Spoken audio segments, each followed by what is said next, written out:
نحمده ونصلي على رسوله الكريم اما بعد فاعوذ بالله من الشيطان الرجيم بسم الله الرحمن الرحيم رب اشرح لي صدري ويسر لي امري واحلل عقدة من لساني يفقهوا قولي۔ آیت 168 سے دیکھیے ابھی لاسٹ آیت میں بھی گزر چکا ہے کہ وہ لوگ جنہوں نے کسی کو مانا ہوگا اللہ تعالیٰ کے علاوہ کسی کو پیروی کی ہوگی، اللہ کے علاوہ کسی کے آگے سر جھکایا ہوگا، تو قیامت کے دن اللہ تعالیٰ ان کے اعمال ان کو حسرتیں بنا کر دکھائیں گے۔ حسرتیں کیا ہوتا ہے کہ ان کو جو ہے ہر وقت یہ لگے گا کاش ہم نے اچھا کام کیا ہوتا، کاش ہم نے شرک نہ کیا ہوتا۔ اب دیکھیے حدیثوں میں نا آتا ہے حسرت کے 3 موقع ہوتے ہیں، ہر انسان کو 3 موقعوں پر حسرت ضرور ہوتی ہے، اور زیادہ تر کون سے لوگوں کو؟ نافرمان، شرک کرنے والے لوگ جو دنیا کی محبت میں ڈوبے ہوئے ہوں اور غیر اللہ کی محبت میں لگے ہوئے ہوں، ٹھیک ہے، اللہ کی محبت سے ہٹ کر غیر اللہ کی محبت میں ڈوبے ہوئے ہوں، ایسے لوگوں کو 3 جگہوں پر ضرور حسرت ہوتی ہے۔ پہلا، موت کے وقت وہ حسرت کا شکار ہوں گے، یعنی جب ان کی موت کا وقت آتا ہے نا، کیونکہ موت کے وقت غیب پر سے پردے اٹھ جاتے ہیں، تب ان کو حسرتیں ہوں گی۔ قبر میں حسرت کا شکار ہوں گے قبر میں جا کر، اور آخرت میں حسرت کا شکار ہوں گے۔ اور پھر سورہ بقرہ میں بھی ایک جامع آیت ہے، جامع صورت ہے کہ حضرت عمر رضی اللہ تعالیٰ عنہ نے یہ صورت 12 سال میں پڑھی، یعنی یہ صورت انہوں نے 12 سال میں کیوں پڑھی کہ اور جس دن یہ صورت مکمل ہوئی اس دن خوشی سے ایک بہت بڑا اونٹ انہوں نے ذبح کیا۔ کیوں 12 سال میں کیسے؟ کیونکہ جو پڑھتے تھے اس پر عمل کرتے جاتے تھے، اور ان کے بیٹے نے عبداللہ بن عمر رضی اللہ تعالیٰ عنہ نے یہ جو صورت سمجھی، اس صورت کو سمجھنے میں 8 سال لگ گئے ان کو، اتنا غور کیا، اتنا غور اور فکر کیا۔ اللہ تعالیٰ ہمیں بھی قرآن کے ساتھ اتنا زیادہ لمحہ بتانے کا موقع دے اور ہم کبھی اکتائیں نہ، اور ہم بھی اتنا زیادہ غور اور فکر کریں۔ اب آگے کی آیت دیکھیے، اس آیت پر بھی غور کیجئے گا، بہت جامع آیت ہے یہ، آیت نمبر 168۔ یا ایوہ الناسو، یا ایوہ الناسو، اے لوگو، یا ایوہ ہوتا ہے اے، حرف ندا ہے یہ، اے ناسو لوگو، اے لوگو، اللہ تعالیٰ کہہ رہے ہیں، انسانوں سے کہہ رہے ہیں، کلو، کھاؤ۔ دیکھیں یہ چھوٹے کاف سے ہے، بڑے کاف سے نہیں ہے، یہ چھوٹے کاف سے آ جاتا ہے تو اس کا مطلب کیا ہوتا ہے؟ کھانا، کھاؤ۔ امر ہے یہ، اکلا، یا کلو، اکل، اکلو، تو یہاں پر کیا ہے؟ کلو، کھاؤ، واو الف لگ گیا، امر جمع، مما، اس میں سے جو، من پلس ما سے جڑ کر بنا ہے یہ، من مطلب سے اور ما مطلب جو، اس میں سے جو، فی الارضی زمین میں ہے، حلالن حلال، طیبن پاکیزہ، ولا اور نہیں، تتبعو تم پیروی کرو، فعل امر ہو گیا، لا تتبعو نہیں تم پیروی کرو، فعل امر کیسے پتا چلتا ہے؟ یہ لائن فعل نفی ہے، فعل نہیں ہے، یعنی نیگیٹو امر ہے یہ۔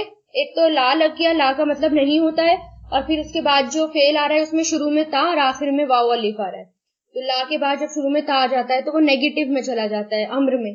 ولا تتبعو، اور نہیں تم پیروی کرو، نہیں تم فالو کرو، اتباع سے بنا ہے یہ، اتباع یتبی، نہیں تم پیروی کرو، نہیں تم فالو کرو، خطواتی قدموں کو، خطوات قدم، خطوتن کی جمع ہے یہ جو ہے خطوتن کی جمع ہے، خطوہ، خطوہ کہتے ہیں 2 قدموں کے درمیان کا راستہ، اور اس سے مراد کیا ہے؟ راستہ اور قدم دونوں ہو سکتے ہیں۔ اب یہاں پر کیا ہے؟ اللہ تعالیٰ حکم دے رہے ہیں کہ شیطان کے قدموں کی پیروی مت کرو، یعنی شیطان کے قدم پر مت چلو، الشیطانی شیطان کے، انہو بے شک وہ، انہ مطلب بے شک، الشیطانی شیطان کے، انہو بے شک وہ، انہ پلس ہو بے شک وہ، عدوٌ، عدو کہتے ہیں دشمن کو، عدوٌ دشمن ہے، مبین کھلم کھلا۔ تو یہاں پر اللہ تعالیٰ حکم دے رہے ہیں، اور کیا حکم دے رہے ہیں؟ کہ اے لوگو، یعنی او مینکائنڈ، اے لوگو، کلو کھاؤ، ایٹ، مما اس میں سے جو، فی الارضی زمین میں ہے، حلالن حلال یعنی لوفل حلال. حلال کا جو لفظی معنی ہوتے ہیں نا وہ ہوتے ہیں کھولنے کے. اور پھر جہاں ہمیں پرمیشن مل جائے, جہاں کے دروازے کھل جائیں, جہاں کی پرمیشن مل جائے اس کو حلال کہتے ہیں. ٹھیک ہے. اور طیباً پاکیزہ یعنی گڈ پاکیزہ. ولا اور نہیں تتبعوا پیروی کرو یعنی نہیں تم فالو کرو خطواتی قدموں کی یعنی فٹ اسٹیپس کس کے الشیطانی شیطان کے, بے شک وہ تمہارے لیے عدوٌ دشمن ہے کھلم کھلا. تو اللہ تعالیٰ تمام انسانیت کو ایڈریس کر رہے ہیں یعنی تمام لوگوں کو ایڈریس کر کے کیا کہہ رہے ہیں کہ جو کچھ زمین میں سے نکلتا ہے اس میں سے پاکیزہ چیز اور حلال چیز کھاؤ.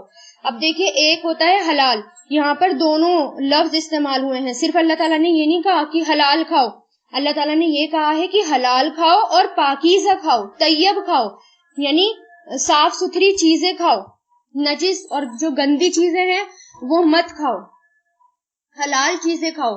تو اس کا اللہ تعالیٰ حکم دے رہے ہیں کہ جو یعنی گندی چیزیں ہیں جس سے انسان کی باڈی کو نقصان پہنچتا ہے, ایسی چیزوں سے بچنے کے لیے اللہ تعالیٰ نے کہا ہے. تو یہاں پر جو ہے کھانے پینے کے معاملے میں بس ہمیں دو چیزوں کا, دو اصول, جب بھی ہم کھانے پینے بیٹھیں دو اصول کا دھیان رکھیں. ایک یہ کہ حلال ہونا چاہیے اور دوسرا یہ کہ طیب ہونا چاہیے.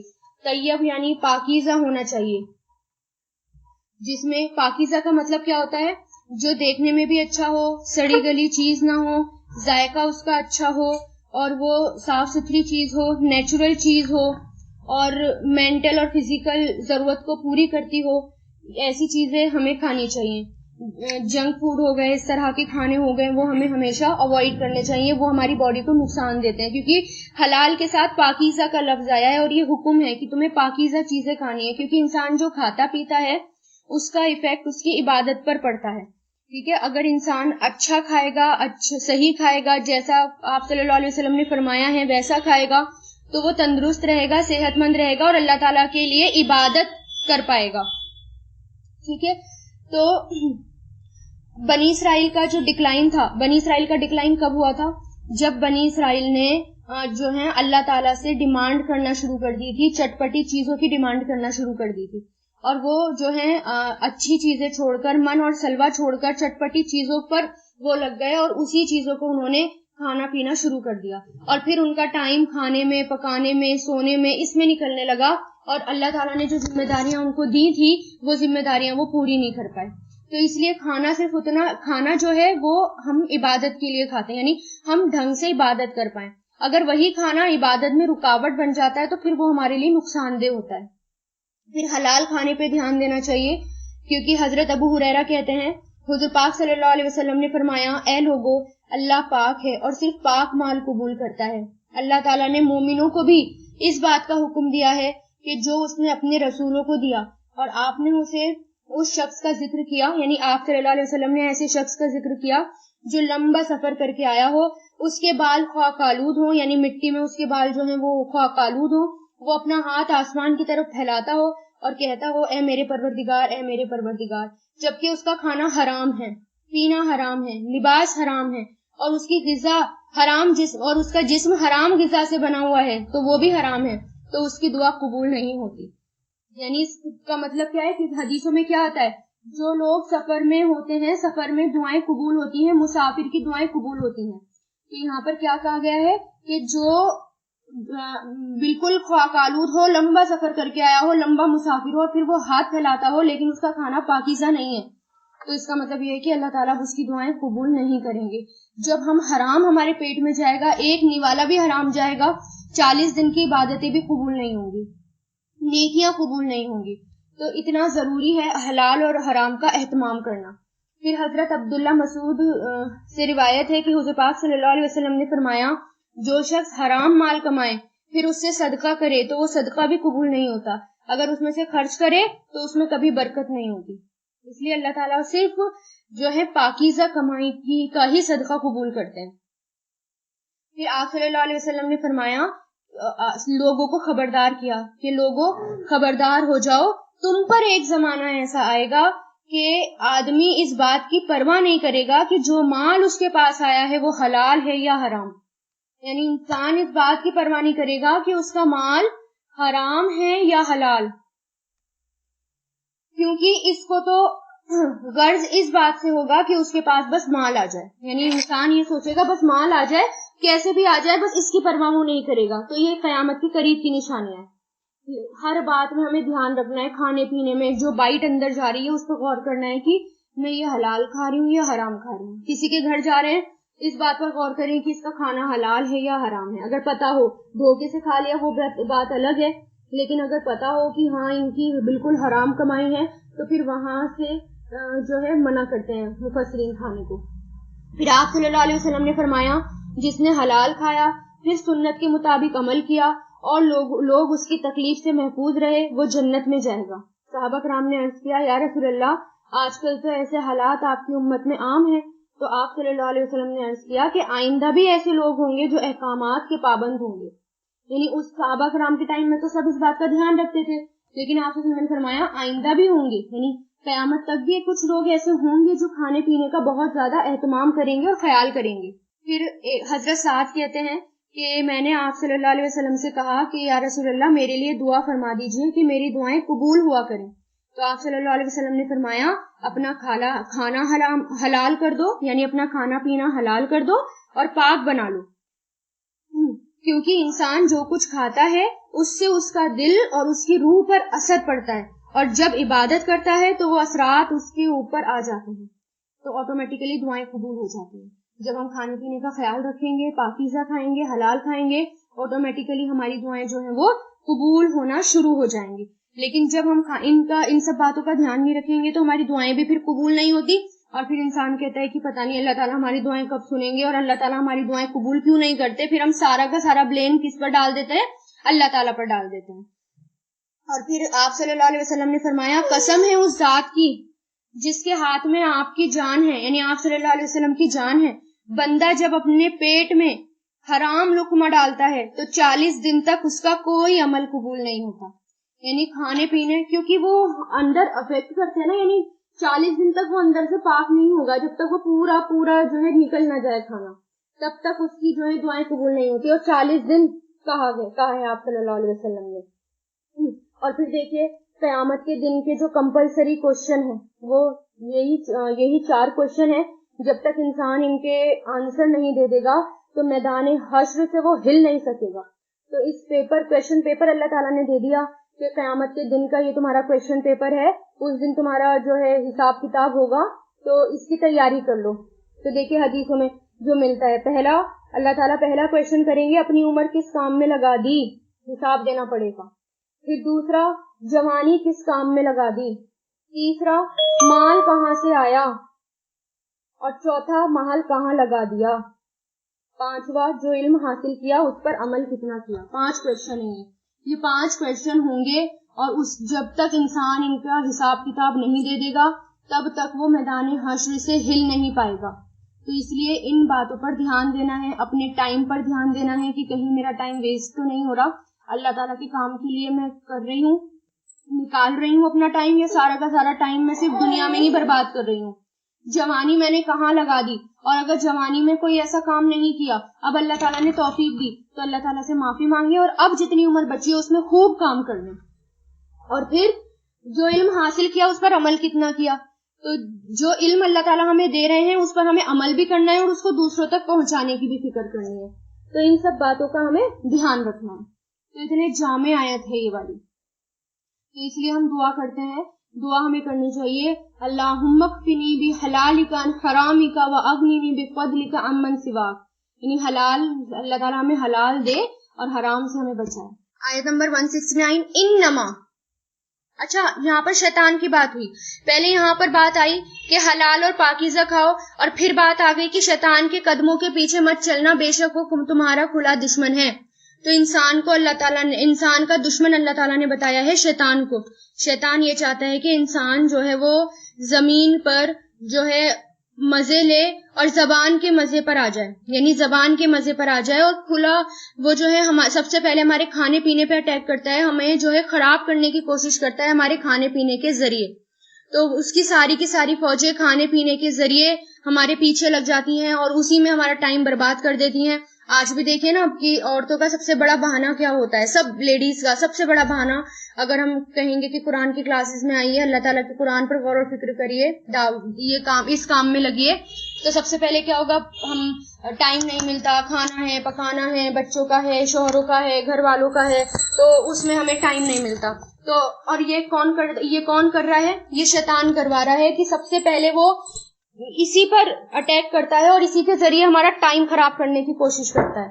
اور پھر جب انسان کا ٹائم سارا کا سارا انہی گھر کے کاموں میں لگ جاتا ہے، کھانے پینے میں، بچوں میں، گھر میں، تو وہ دنیا کا ہی ہو کر رہ جاتا ہے، پھر وہ دنیا اپنے لیے وقت نہیں نکال پاتا. اللہ تعالیٰ ہمیں پہلے سے ہی الرٹ کر رہے ہیں، پہلے سے ہی ہوشیار کر رہے ہیں کہ شیطان سے بچنا، وہ تمہارا کھلا دشمن ہے، یہی تمہیں لگا دے گا اور تمہاری عبادتوں کے لیے تمہیں ٹائم نہیں ملے گا. انما، بے شک، اننا کا مطلب بھی بے شک ہوتا ہے، اور جب انما آ جاتا ہے تب بھی اس کا مطلب بھی بے شک ہو جاتا ہے. بے شک یامرکم، وہ حکم دیتا ہے تمہیں، یعنی شیطان کی بات اللہ تعالیٰ بتا رہے ہیں کہ بے شک وہ حکم دیتا ہے تمہیں. امرا یامرو، امرا مطلب حکم دینا، امرا اس نے حکم دیا، یامرو وہ حکم دیتا ہے یا دے گا، اور امور تو حکم دے. اب یہ فعل مضارع ہے، اور کم تم سب کو، یعنی ہی کمانڈز یو، وہ حکم دیتا ہے تمہیں، بالسوء برائی کا، برائی کرنے کا، ٹو ڈو دا ایول برائی کرنے کا، والفحشاء اور بے حیائی کا، شیمفل بے حیائی، فحش کام کا، وان اور یہ کہ، ان مطلب کہ، تقولو تم سب کہو، قالا یقولو قل قولو، تو تقولو تم سب کہو، اللہ اللہ پر، ما لا جو نہیں، تعلمون تم سب جانتے، جو نہیں تم سب جانتے. تو یہاں پر کیا کہہ رہے ہیں، اللہ تعالیٰ شیطان کی بات بتا رہے ہیں کہ شیطان جو ہے وہ ہمیشہ تمہیں برے کام کرنے کا حکم دے گا، تمہیں ہمیشہ بے حیائی کا حکم دے گا، یہ کہ تم برائی میں پڑ جاؤ، بے حیائی میں پڑ جاؤ، فحش میں پڑ جاؤ، اس کام کا حکم دے گا. فحش کس کو کہتے ہیں، ایسا کام جو سن کر بھی اچھا نہ لگے، جو کام دل کو برا لگے، جیسے غیبت ہو گئی وہ فحش میں آتا ہے، گندی بدکاری میں، اور زنا ہو گیا وہ غیبت، وہ فحش میں آتا ہے. والدین کی نافرمانی ہو گئی، اور آج کل یہ سب سے کامن ہے والدین کی نافرمانی کرنا. بچے اتنا زیادہ نافرمانی کرتے ہیں، اتنا زیادہ والدین کو کچھ کہتے ہیں کہ اگر پتہ چل جائے اس کے گناہ کتنے ہیں، تو انسان نے جتنی نیکیاں کمائی ہیں نا، ساری کی ساری نیکیاں جو ہیں یہیں کی یہیں جو ہے وہ چلی جاتی ہیں. دھوکہ دینا، خیانت کرنا، یہ سب جو ہیں برائی میں اور فحش کام میں آتے ہیں. تو شیطان کے پیچھے چل کر اللہ تعالیٰ کی حلال کی ہوئی چیزوں کو ہمیں جو ہے وہ حرام نہیں کرنا، یعنی اللہ تعالیٰ نے جو اللہ تعالیٰ کے بارے میں جھوٹ بھی نہیں بتانا، یعنی اللہ تعالیٰ کے بارے میں ایسی بات نہیں کرنی جس کا ہمیں علم نہ ہو.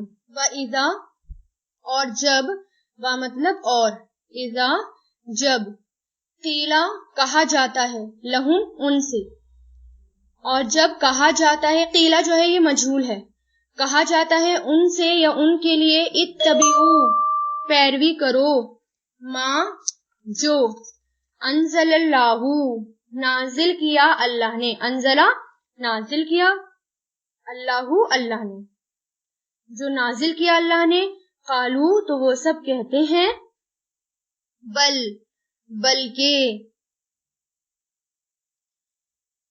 نتبعو ہم پیروی کریں گے، ہم فالو کریں گے، ہم اتباع کریں گے، ما اس کی جو، الفینا ہم نے پایا، الفینا پانے کے لیے آتا ہے الفینا کی ہم نے پایا، یعنی جس پر ہم وی فاؤنڈ، یہ بنا ہے الفا سے، الفا اس نے پایا، یلفئو وہ پاتا ہے یا پائے گا، الفا یلفئو، تو یہ کیا ہے ہمارا فعل ماضی ہے، ہم نے پایا، علیہ اس پر، آباءنا ہمارے باپ داداؤں کو، our forefathers ہمارے باپ داداؤں کو، اولو اور آ مطلب کیا، و مطلب اور، لو مطلب اگر، اور کیا اگر، کانا ہیں، آباؤہم ان کے باپ دادا، ان کے فور فادرز، ان کے باپ دادا، لا نہیں، یاقلونا وہ سب عقل رکھتے، فعل مضارع ہے یہ، شروع میں یا لگ گیا، آخر میں معنون، تو کیا ہے فعل مضارع،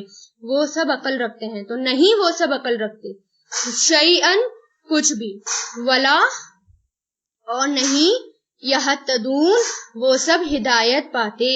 یہ بھی کیا ہے؟ فعل مضارع. اہتدا یہتدو سے بنا ہے، اور نہیں وہ سب ہدایت پاتے. یعنی اس میں اللہ تعالیٰ کہہ رہے ہیں، اور جب کہا جاتا ہے ان سے، یعنی جب لوگوں سے یہ کہا جاتا ہے کہ تم جو ہے، یعنی بنی اسرائیل کے بارے میں یہ بات ہو رہی ہے کہ بنی اسرائیل کو جب دعوت دی جاتی تھی، یعنی بنی اسرائیل ہو گئے، اہل کتاب ہو گئے، یا جاہلیت کے زمانے میں جو ہے کچھ لوگ باتیں جو ہے وہ اپنے جو ہے جب ان کو دین کی دعوت دی جاتی تھی، یعنی جب ان کو کہا جاتا تھا کہ آپ صلی اللہ علیہ وسلم کی پیروی کرو، آپ صلی اللہ علیہ وسلم کو مانو، تو وہ کیا کہتے تھے کہ نہیں، ہم تو اپنے باپ دادا کے دین کو مانیں گے، جس پر ہم نے اپنے باپ دادا کو پایا ہے، ہم تو اپنے باپ دادا کے دین کو ہی فالو کریں گے اور اپنے باپ دادا کے دین پر ہی چلیں گے. تو پھر اللہ تعالیٰ کہہ رہے ہیں یہاں پر اولو کانا، اور اگر ہیں ان کے باپ دادا نہیں عقل رکھتے کچھ بھی، یعنی اگر ان کے باپ دادا عقل نہیں رکھتے ہوں گے، ان کے باپ دادا غلط راستے پر ہوں گے اور وہ ہدایت ان کو نہیں ملی ہوگی، کیا پھر بھی وہ اپنے باپ دادا کے راستے کو ہی فالو کریں گے؟ یعنی وہ اپنے باپ دادا کو ہی مانیں گے چاہے ان کے باپ دادا غلط راستے پر چل رہے ہوں. تو ہم اگر کسی کو فالو کر رہے ہیں، کسی کے پیچھے چل رہے ہیں، تو ہمیں یہ دیکھنا ہے کہ وہ ہمیں کس راستے پر لے کر جا رہا ہے.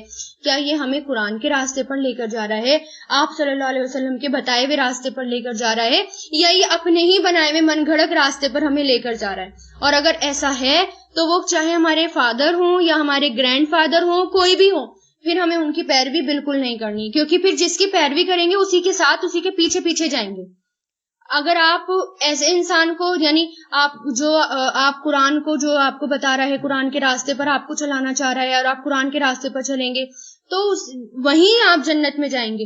اور اگر آپ غلط راستے پر چلے، آپ صلی اللہ علیہ وسلم کے طریقے سے ہٹ گئے، قرآن کے طریقے سے ہٹ گئے، تو جس کے پیچھے چلیں گے اسی کے پیچھے پیچھے چلتے چلتے جہنم میں جا کر پھر گر جائیں گے. تو ہمیں یہ ہر بات میں ہمیں یہ غور کرنا ہے کہ جس شخص کی میں بات مان رہی ہوں وہ شخص مجھے کیا بتا رہا ہے. اپنی عقل لگانی ہے. کوئی کچھ بھی بتا دے اس کا مطلب یہ نہیں ہے کہ وہ صحیح ہوگا اور آپ اس کے پیچھے چل دیں گے. جو آپ کو کچھ بتا رہا ہے، چاہے کوئی بھی ہو، چاہے میں آپ کو کچھ بتا رہی ہوں، تو آپ کو اس پر غور و فکر کرنا ہے اور اس کو دیکھنا ہے کہ کیا میں صحیح بتا رہی ہوں یا میں غلط بتا رہی ہوں، کیا میں آپ کو قرآن کے راستے پر لے کر جا رہی ہوں یا میں آپ کو قرآن کے راستے سے ہٹا رہی ہوں. تو اس بات پر آپ کو غور و فکر کرنا ہے اور پھر خود سوچنا ہے کہ مجھے کیا کرنا ہے. ہاں، ہمیشہ صحیح کے پیچھے چلنا ہے، اور اگر قرآن کے راستے سے بھی ہٹ گئے تو پھر غلط راستے پر ہی جائیں گے. اس لیے قرآن کو سب سے پہلے پڑھنا ہے، قرآن پر سب سے پہلے غور و فکر کرنی ہے. قرآن کو اگر پڑھ لیا تو پھر کسی کے بتائے ہوئے غلط راستے پر ہم خود ہی نہیں جا پائیں گے. دیکھیے، جیسے ہمارے میں ہے، اپنے ہی مسلمان لوگوں میں ہے، کچھ لوگ جو ہیں نیو باتیں، نیو انوویشنز دین میں کر لیتے ہیں، بدعت ایجاد کر لیتے ہیں اور یہ کہتے ہیں کہ یہ تو دین کا حصہ ہے، جبکہ وہ دین کا حصہ نہیں ہوتا. اور جو چیز دین کا حصہ نہیں ہے اس میں ثواب نہیں ملتا بلکہ ہمیں گناہ ملتا ہے. اس لیے جو بھی کر رہے ہیں یہ سوچیں کہ کیا یہ دین کا حصہ ہے، کیا آپ صلی اللہ علیہ وسلم نے یہ عمل کیا ہے. اگر آپ صلی اللہ علیہ وسلم نے یہ عمل نہیں کیا تو پھر وہ عمل قبول ہی نہیں ہوگا، چاہے وہ کتنا بھی اچھا عمل ہو، کتنا بھی اچھا. یعنی اگر آپ کسی پیاسے کو اگر پانی بھی پلا رہے ہیں، اگر وہ اللہ کی رضا کے لیے نہیں ہوگی تو وہ بھی اللہ کے یہاں قبول نہیں ہوگا. تو جو بھی نیت آپ کی اللہ کی رضا کے لیے ہونی چاہیے، جو بھی آپ کام کر رہے ہیں اللہ کے خاطر ہو اور آپ صلی اللہ علیہ وسلم کا بتایا ہوا طریقہ ہو. دیکھیے، یہاں پر حدیث میں آتا ہے کہ آپ صلی اللہ علیہ وسلم نے فرمایا، یعنی صحیح مسلم کی روایت ہے کہ اللہ تعالیٰ یہ کہتے ہیں کہ میں نے اپنے بندوں کو حنیف پر پیدا کیا. حنیف مطلب صرف ایک اللہ کی عبادت کرنے والا، وہ پیدا کیا، لیکن شیطان نے ان کو ان کے دین سے گمراہ کر دیا اور جو چیزیں میں نے ان کے لیے حلال کی تھی وہ اس نے ان پر حرام کر دی. یعنی حلال چیزوں کو حرام کر دیا، حرام چیزوں کو حلال کر دیا. اور آج بھی ہمیں کچھ پتہ نہیں ہوتا حلال کیا ہے، حرام کیا ہے، صحیح کیا ہے، غلط کیا ہے، اور اسی کے پیچھے چل پڑتا ہے.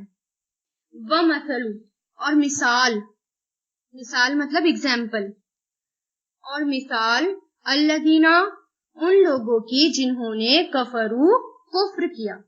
کمثلی، کا مطلب جیسے کہ، مثلی مثال، لائک ایگزامپل، الذی اس کی جو، ینعقو اس کی جو، ینعقو چیختا پکارتا ہے، شاؤٹ کرنا. ینعقو کہتے ہیں شاؤٹ کرنے کو، چیخنے کو، چلانے کو. اس کا فعل ماضی ہوتا ہے نعاقا اور اس کا فعل مضارع ہوتا ہے ینعقو. اور اس کا فعل امر ہوتا ہے انعق، یعنی چیخنا چلانا، شاؤٹ، وہ چیختا ہے چلاتا ہے، فعل مضارع ہے، بما اسے جو، یعنی چیخ کر پکارتا ہے اسے جو، لا یسمعون نہیں سنتے، لا مطلب نہیں، یسمعون سنتے، سمیع یسمعون سے بنا ہے یہ فعل مضارع، نہیں وہ سنتا، الا مگر، دعاءن پکار، دعا کس کو کہتے ہیں؟ پکار کو، و نداءن اور آواز، ندا مطلب آواز، سمن بہرے ہیں، بکمن گونگے ہیں، عمیون اندھے ہیں، فہم تو وہ، فا مطلب تو اور ہم وہ سب، لا یعقلون نہیں عقل رکھتے۔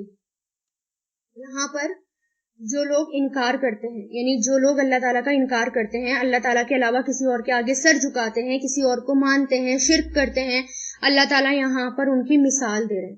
دو روایتیں ملتی ہیں، یعنی ان کی مثال جو ہے وہ ان جانوروں سے دی گئی ہے جو بہرے ہیں، گونگے ہیں، بہرے اور گونگوں کی طرح صرف جو ہے چرواہے کے پیچھے پیچھے چلتے ہیں، جہاں ان کا چرواہا انہیں لے کے چلا جاتا ہے بس وہ وہیں پر ہی چلے جاتے ہیں اور اپنی عقل سے کام نہیں لیتے، انہیں کچھ ہوش ہی نہیں ہوتا کہ وہ کہاں جا رہے ہیں، کیونکہ جانور جو ہے نا وہ آواز تو سنتے ہیں لیکن انہیں یہ نہیں پتا ہوتا کہ انہیں کیوں پکارا اور کس وجہ سے انہیں پکارا گیا۔ اس طرح بھی وہ بہرے ان کو شمار کیا گیا کہ وہ بہرے ہیں اور اللہ کی باتیں نہیں سنتے، اور اندھے ہیں کہ ہانک کر انہیں کہیں بھی لے جایا جائے اپنی عقل سے نہیں، بس وہ چرواہے کے پیچھے پیچھے چلے جاتے ہیں، اس کو ان کو اندھا کہا گیا۔ اور پھر دوسری روایتوں میں یہ ملتا ہے کہ جن کو، یعنی جو قبر میں ہیں اور جو بت ہیں اور جو ہیں ان کو کہا گیا کہ جو لوگ شرک کرتے ہیں ان کی مثال ایسی ہے کہ وہ ان کو چیخ کر پکارتے ہیں، دعائیں کرتے ہیں، پکارتے ہیں، لیکن وہ کچھ سنتے نہیں ہیں، کچھ دیکھتے نہیں ہیں، گورے ہیں، گونگے ہیں، بہرے ہیں، اندھے ہیں، اور ان کو عقل بھی نہیں ہے۔ یعنی اگر آپ قبر کے اندر بھی اگر آپ کسی کو پکاریں یا آپ کسی مورتی کے آگے پکاریں، ان کو غیر اللہ کو پکاریں، تو وہ کیا وہ سن سکتا ہے؟ کیا وہ دیکھ سکتا ہے؟ کیا وہ آوازیں سن سکتا ہے؟ نہیں سن سکتا۔ تو اللہ تعالیٰ ان کی مثال دے رہے ہیں کہ ایسے لوگ، کیونکہ صرف اگر ہم اللہ کو پکاریں گے، اللہ تعالیٰ سنتے بھی ہیں، اللہ تعالیٰ دیکھتے بھی ہیں، اللہ تعالیٰ ہماری پرابلم سالو بھی کرتے ہیں، اللہ تعالیٰ بہت زیادہ ہم بردبار بھی ہیں، تو صرف اللہ کو پکاریں، اللہ کے علاوہ کسی اور کو پکارتے ہیں تو وہ جو ہے بہرا ہے، گونگا ہے اور اندھا ہے اور وہ عقل نہیں رکھتا۔ دیکھیں پھر سے یہ آیت آ گئی، یا ایھا الذین آمنو، اے لوگو جو ایمان لائے ہو، کلو کھاؤ، من طیبات پاکیزہ چیزوں میں سے، پاکیزہ جو، رزقناکم ہم نے رزق دیا تمہیں، وشکرو اور شکر کرو، شکر یشکرو، اشکرو اور شکر کرو، للہ اللہ کا، ان کنتم اگر ہو تم، ایاہو صرف اسی کی، تعبدون عبادت کرتے، یعنی اگر تم صرف اسی کی عبادت کرتے ہو، صرف اللہ تعالیٰ کی عبادت کرتے ہو، تو تمہیں صرف پاکیزہ اور حلال ہی کھانا ہے۔ یہاں پر اللہ تعالیٰ ایمان لانے والوں کو حکم دے رہے ہیں کہ اگر واقعی تم اللہ کی عبادت کرتے ہو، واقعی تم نے اگر اللہ کی بات تمہیں ماننی ہے، تو جو اللہ تعالیٰ نے جو تمہیں رزق دیا ہے تو پاکیزہ اور طیب رزق کھاؤ، صرف صاف ستھری چیزیں کھاؤ، ناپاک چیزوں سے بچو۔ دیکھیے جب یہ جو تھے، جب مکہ تبدیلی کی بات آئی تھی تو بہت سارے لوگ ایسے تھے جو بہت زیادہ مسلمانوں سے سوال جواب کرتے تھے، یا جب حلال اور حرام کا حکم آیا، جب حلال اور حرام کا حکم آیا تھا تو اہل مکہ یا جاہلیت میں جو بھی لوگ تھے جو ایمان نہیں لائے تھے وہ بہت زیادہ سوال جواب کرتے تھے، اور مردار کے بارے میں بھی سوال جواب کرتے تھے کہ اللہ تعالیٰ نے تم کو دیکھو مرا ہوا کھانے کا منع کرا ہے، یعنی جو انسان اللہ تعالیٰ مار دیتے ہیں وہ تو تم حرام سمجھتے ہو، اور جو تم خود مارتے ہو اس کو تم حلال سمجھتے ہو، یعنی ایسی ایسی باتیں، بہت ساری باتیں، پروپیگنڈا اسلام کے خلاف ہونے لگے کہ پاکیزہ چیزوں کے بارے میں اور طیب چیزوں کے بارے میں۔ تو پھر اللہ تعالیٰ نے دوبارہ یہ حکم دیا کہ پاکیزہ ہی کھاؤ، جو اللہ تعالیٰ نے حکم دیا ہے پاکیزہ چیز ہی، یعنی حلال بھی ہو اور وہ پاکیزہ بھی ہو، پاکیزہ کھاؤ، اور کھانے کے بعد پھر اللہ تعالیٰ کا شکر ادا کرو اگر تم صرف اسی کی عبادت کرتے ہو۔ تو کھانا کھانا اور کھانا کھانے کے بعد اللہ تعالیٰ کا شکر ادا کرنا، اور کھانا کھانے کے بعد کی دعا پڑھنا۔ شکر ادا کرنا کیا ہوتا ہے؟ کھانا کھانے کے بعد کی دعا پڑھنا، الحمدللہ الذی اطعمنا وسقانا وجعلنا من المسلمین، اس کی تعریف بیان کرنا ہی اس کا شکر ادا ہوتا ہے۔ تو کھانا پینا بھی ہے اور اللہ تعالیٰ حکم دے رہے ہیں کہ اس کے بعد اللہ کا شکر ادا بھی کرنا ہے. وآخر الدعوانا ان الحمد للہ رب العالمین سبحانک اللہم و بحمدک ونشہد ان لا الہ الا انت نستغفرک ونتوب الیک.